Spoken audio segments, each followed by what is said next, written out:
Assalamualaikum warahmatullahi wabarakatuh. Saudaraku yang disayangi Allah, pernahkah engkau mendengar ucapan yang mengejutkan? Ucapan itu berbunyi seperti ini: Aku adalah Tuhan, tiada Tuhan selain aku. Sekilas, kalimat itu terdengar sangat mengerikan. Bagi telinga orang awam, mungkin langsung dianggap sebagai bentuk kesyirikan, kesombongan, atau bahkan penghinaan terhadap tauhid. Tapi saudaraku, mari kita jangan buru-buru menilai. Mari kita tenggelamkan hati dan akal kita ke dalam samudera makrifat, sebagaimana para sufi melakukannya dengan hati yang lapang dan nurani yang jernih. Kalimat seperti itu bukanlah ucapan dari orang sembarangan. Ia lahir dari lisan-lisan yang telah larut dalam fana, dalam kefanaan diri yang sempurna, hingga tak lagi melihat aku selain Allah. Di dalam kitab-kitab tasawuf, terutama karya Imam Abu Yazid Al-Bustami dan Syekh Al-Hallaj, ucapan-ucapan seperti itu dikenal sebagai syathohat, yakni luapan spiritual yang meluncur dari lidah seorang yang sedang tenggelam dalam ekstasi ilahi, bukan dari ego yang ingin disembah. Saat seorang wali berkata, "Aku adalah Tuhan," itu bukan karena ia merasa dirinya Tuhan, tapi karena dirinya telah sirna dalam wujud Allah. Ia tak melihat lagi wujud selainnya. Dalam istilah tasawuf, ini disebut fana fillah, lenyap diri dalam kehadiran Tuhan. Mari kita pahami lebih dalam lagi. Para sufi, terutama dalam tarekat-tarekat besar seperti Qadiriyah atau Naqsyabandiyah, selalu menekankan bahwa realitas sejati hanyalah Allah.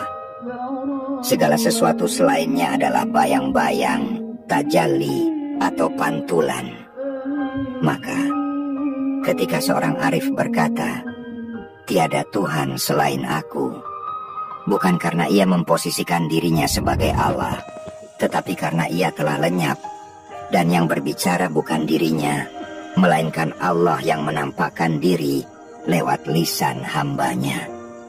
Ini sebagaimana yang diisyaratkan dalam hadis qudsi, "Jika aku mencintai hambaku, maka aku menjadi pendengarannya, penglihatannya, tangannya yang digunakan untuk memegang.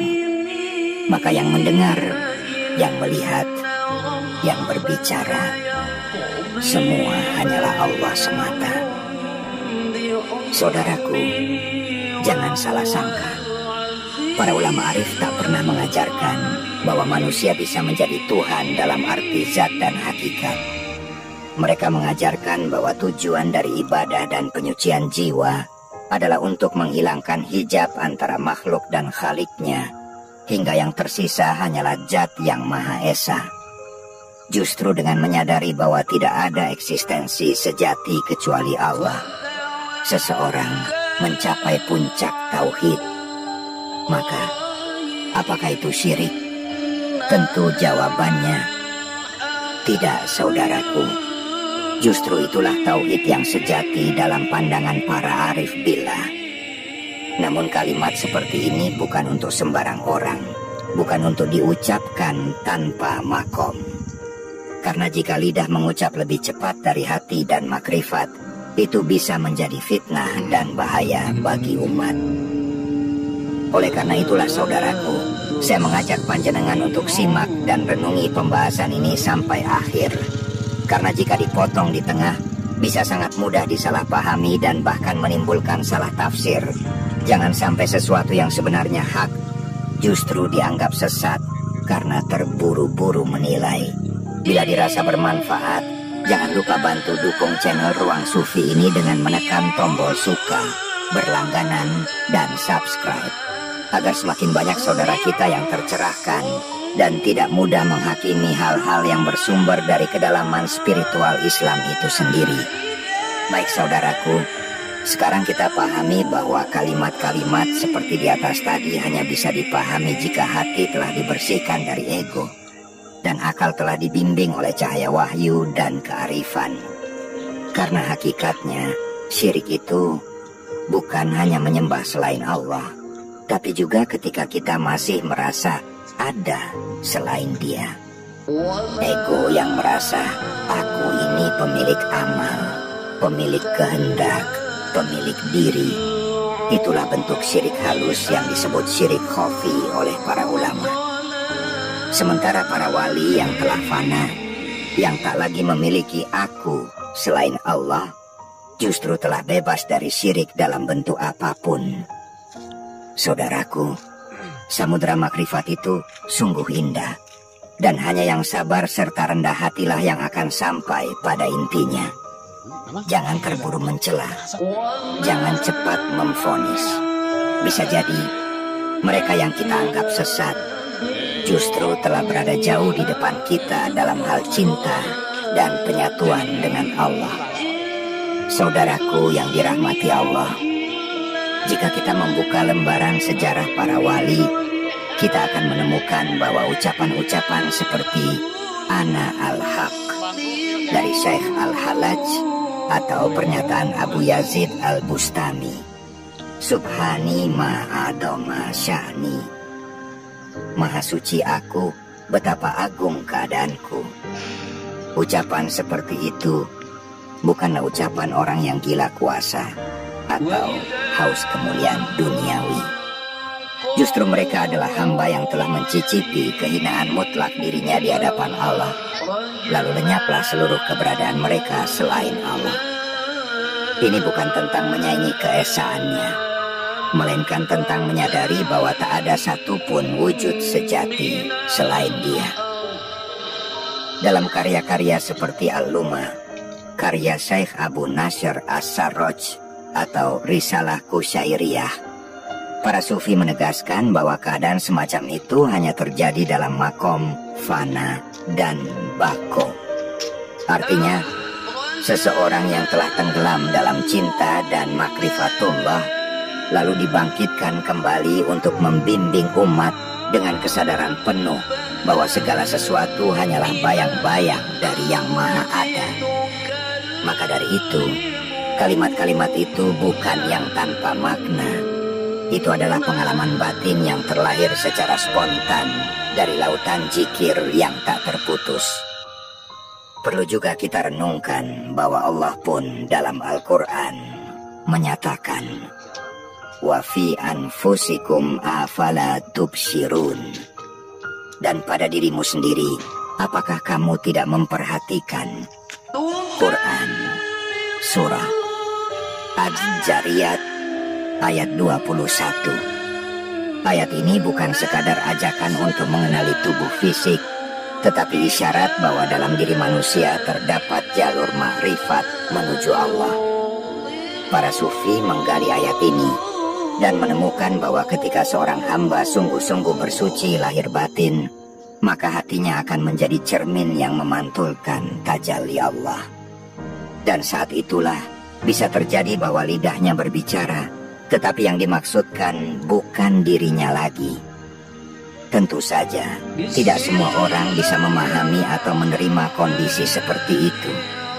Bahkan sebagian besar ulama fikih dahulu pun kesulitan menjembatani antara hukum lahir dan makna batin. Karena itu, kita dapati perdebatan hebat di masa lalu yang membuat sebagian wali dibuang, dipenjara, bahkan dihukum mati. Padahal bisa jadi mereka adalah orang yang paling jernih tauhidnya. Hanya saja cara penyampaiannya melampaui kapasitas pendengaran umat pada zamannya. Maka kita sebagai generasi penerus mestinya bersikap lebih hati-hati, lebih dalam menimbang, dan lebih luas dalam memahami.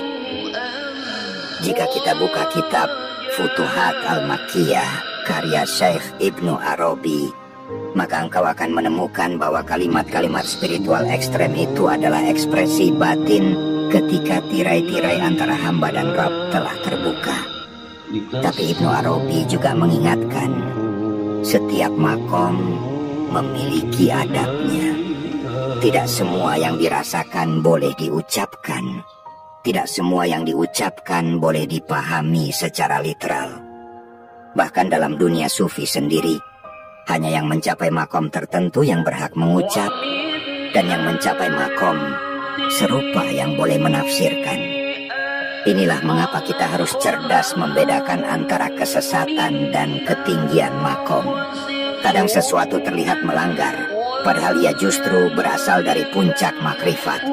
Sama seperti Nabi Musa alaihissalam yang gusar saat melihat Nabi Khidir membocorkan perahu atau membunuh anak kecil, padahal semua itu adalah perintah Allah yang tidak dapat dijangkau oleh akal hukum dunia. Maka jangan heran jika para sufi kadang dianggap sesat oleh orang-orang yang belum menempuh jalan mereka. Padahal bisa jadi mereka sedang berjalan bersama nur ilahi yang tak tampak oleh mata lahir. Saudaraku, jika hatimu mulai tersentuh oleh makna ini, jangan takut untuk belajar lebih dalam. Jangan puas hanya dengan pemahaman permukaan. Teruslah gali, teruslah berzikir, dan teruslah merenung. Karena dalam setiap zikir yang engkau lantunkan dengan ikhlas, akan terbukalah satu demi satu hijab yang selama ini menutupi rahasia keesaan Allah. Dan kelak, mungkin bukan engkau yang berkata aku adalah Tuhan, tapi Allah sendiri yang menampakkan dirinya dalam setiap gerak hidupmu. Dan saat itulah saudaraku, seorang hamba sejati tidak akan mengaku aku adalah Tuhan karena kesombongan, tapi karena ia tak lagi mampu melihat wujud dirinya. Ia telah lebur, luluh, dan lenyap dalam cahaya kehadirannya. Inilah yang disebut wahdatul wujud dalam istilah filsafat tasawuf, yang sering disalahpahami seolah menyamakan makhluk dengan Khalik. Padahal para arif tidak pernah menyamakan. Mereka justru menyaksikan bahwa segala makhluk ini adalah manifestasi kehendak Allah, seperti bayang-bayang yang bergerak karena cahaya. Coba renungkan, bukankah Al-Quran menyatakan Allah adalah cahaya langit dan bumi? Ini sebenarnya adalah pernyataan hakikat. Segala sesuatu yang ada hanyalah karena nurnya. Dan ketika seorang sufi melihat itu dengan basiroh, mata batin, maka ia tak kuasa lagi menisbatkan segala sesuatu kepada dirinya. Ia tak berkata aku bergerak, tapi Allah yang menggerakkan. Tak berkata aku bicara, tapi Allah yang berbicara. Pada puncaknya, bahkan keberadaan dirinya pun lenyap. Dan jika ada kalimat yang terucap seperti tiada Tuhan selain aku, maka itu bukan ekspresi ego, tapi nyanyian ruh yang larut dalam kehadirannya. Lihatlah bagaimana Abu Hamid Al-Ghazali dalam Ihya Ulumuddin menjelaskan makom fana dengan penuh kehati-hatian. Beliau menulis bahwa seorang arif saat mencapai hakikat cinta yang murni akan merasa bahwa dirinya bukan lagi miliknya. Ia tidak melihat sesuatu kecuali Allah. Ia mencintai karena Allah mencintai. Ia hidup karena Allah menghidupkan. Inilah bentuk penghambaan yang sejati, bukan pemberontakan. Maka dari itu, tidak semua kalimat bisa dihakimi dengan fikih zahir semata. Fikih itu penting, tapi tasawuf menjelaskan batinnya. Dan keduanya harus berjalan beriringan, bukan saling menegasi.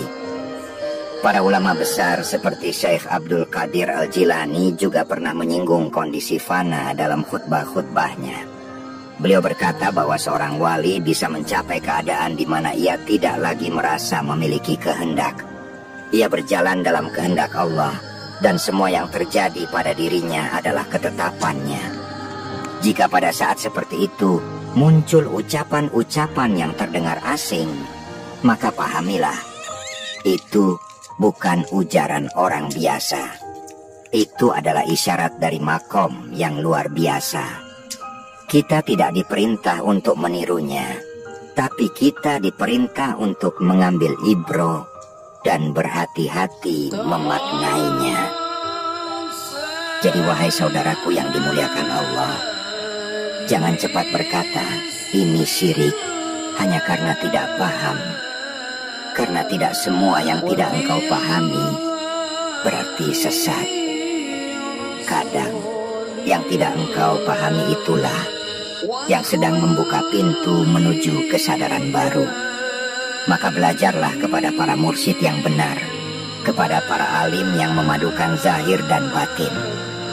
Karena hanya dengan bimbingan mereka lah engkau bisa menyelami samudra tauhid tanpa tenggelam, meminum air makrifat tanpa mabuk, dan melihat cahaya ilahi tanpa terbakar oleh silau keagungannya.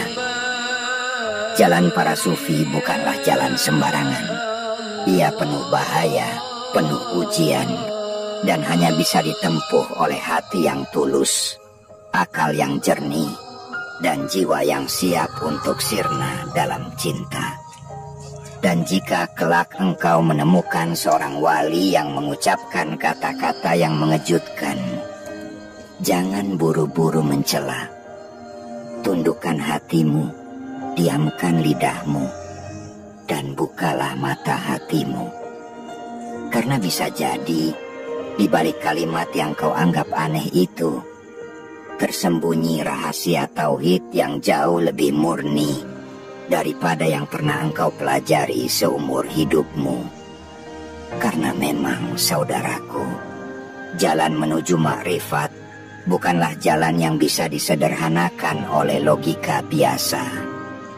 Ia menuntut pembebasan total dari keberakuan. Dan di sanalah letak ujian terbesarnya. Banyak yang sanggup mengucap la ilaha illallah, tapi masih mempertahankan aku dalam setiap amalnya. Masih merasa ini ibadahku, ini doaku, ini hijrahku, ini jiwaku. Padahal hakikat la ilaha illallah bukan hanya pengingkaran terhadap Tuhan-Tuhan selain Allah secara agama, tapi ini juga bentuk pengingkaran terhadap Tuhan batin yang tersembunyi, seperti ego dan nafsu.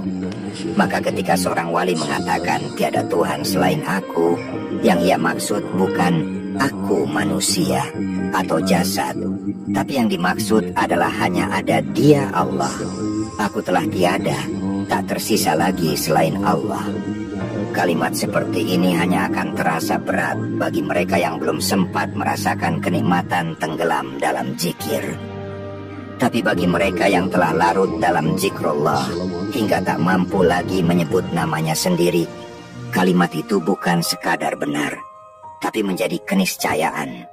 Ia bukan teori, bukan doktrin, tapi buah dari penyaksian langsung. Dalam istilah para sufi, ini disebut syuhud, menyaksikan Allah dalam segala hal, dan bahkan menyaksikan bahwa tiada yang layak disaksikan kecuali Allah. Bahkan Nabi Muhammad sendiri, dalam peristiwa Isra Mi'raj, ketika mendekati Sidratul Muntaha, diriwayatkan bahwa beliau melihat cahaya, mendengar suara tanpa bentuk, dan masuk ke dalam wilayah yang tak bisa dijelaskan oleh logika dan kata-kata. Di sana, antara hamba dan Rabb lenyap batas-batasnya. Maka apakah itu syirik? Justru itulah puncak tauhid, tapi hanya beliau yang mampu mengalaminya dengan sempurna. Maka para sufi pun, saat menapaki jejak mi'raj rohani mereka, kadang terbawa oleh rasa dan ekstasi yang membuat mereka mengucap kata-kata yang, jika dipahami dari luar saja, bisa terlihat seperti kekufuran. Padahal kalau dipahami dari dalam justru penuh dengan pengakuan akan keesaan Allah yang mutlak. Saudaraku, engkau tidak harus menerima semua ini secara langsung, tapi engkau wajib bersikap bijak. Jangan mengkafirkan orang yang berkata seperti itu sebelum engkau memahami makomnya. Jangan memvonis sesat seseorang hanya karena ia berkata dalam bahasa yang tidak engkau kenal. Padahal bisa jadi itu bahasa cinta, bahasa fana, bahasa yang keluar dari hati yang telah hancur karena rindu kepada Tuhannya. Ingatlah, dalam perjalanan spiritual, ada wilayah-wilayah yang tak terjangkau kecuali dengan penyucian hati dan kehancuran ego total. Maka teruslah belajar. Bertemanlah dengan orang-orang yang hatinya hidup, yang lisannya basah dengan zikir, dan yang jiwanya jernih seperti cermin yang memantulkan cahaya ilahi. Jangan hanya membaca ilmu, tapi rasakan juga getarannya dalam hati. Karena dalam tasawuf, Ilmu yang sejati bukanlah apa yang tertulis, tapi apa yang diresapi. Dan saat engkau mulai merasai betapa kecilnya aku ini di hadapan Allah, maka engkau akan mulai memahami bahwa kalimat tiada Tuhan selain aku bukanlah seruan arogansi, tetapi jeritan rindu dari seorang hamba yang telah kehilangan dirinya dalam samudra keagungannya. Dan di titik itulah, saudaraku, engkau akan memahami bahwa yang sesungguhnya musyrik bukanlah mereka yang melebur dalam keesaannya, tetapi mereka yang masih mempertuhankan dirinya sendiri, yang masih merasa memiliki amal, merasa paling suci, merasa paling benar, dan lupa bahwa segala sesuatu hanyalah karena rahmatnya. Seorang sufi sejati tak akan pernah menyamakan dirinya dengan Allah. Justru, ia menghapus dirinya agar yang tersisa hanyalah Allah. Ia tidak ingin menjadi Tuhan, tetapi ingin hilang dalam kehadiran Tuhan.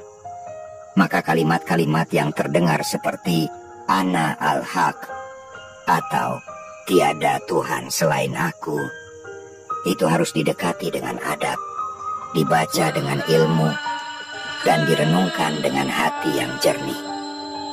Saudaraku, janganlah kita terjebak dalam penghakiman yang lahir dari keterbatasan pemahaman. Sebaliknya, marilah kita buka hati untuk menyelami kedalaman tauhid yang diajarkan oleh para kekasih Allah. Belajarlah dari mereka, pelajari adab dan makomnya. Karena sesungguhnya, tidak ada yang lebih menakutkan bagi seorang arif billah selain jatuh ke dalam syirik. Maka jika mereka sampai pada ungkapan yang terdengar berani, pastikan itu lahir dari fana yang dalam, bukan dari ego yang tersembunyi. Semoga Allah membukakan mata hati kita untuk mengerti bahwa zikir bukan sekadar lafaz, tauhid bukan sekadar lisan, dan bahwa makrifat bukan sekadar wacana. Ia adalah perjalanan yang panjang, penuh pengorbanan, penuh kehancuran diri, hingga hanya Allah yang tersisa dalam segala nafas dan gerak. Maka jika engkau mendengar seseorang berkata, tiada Tuhan selain aku, jangan buru-buru memvonis, tapi bertanyalah dalam hati, siapa yang sedang bicara sebenarnya? Semoga Allah menjaga hati kita dari kesesatan dan membuka jalan bagi kita menuju makrifat yang hakiki. Wassalamualaikum warahmatullahi wabarakatuh.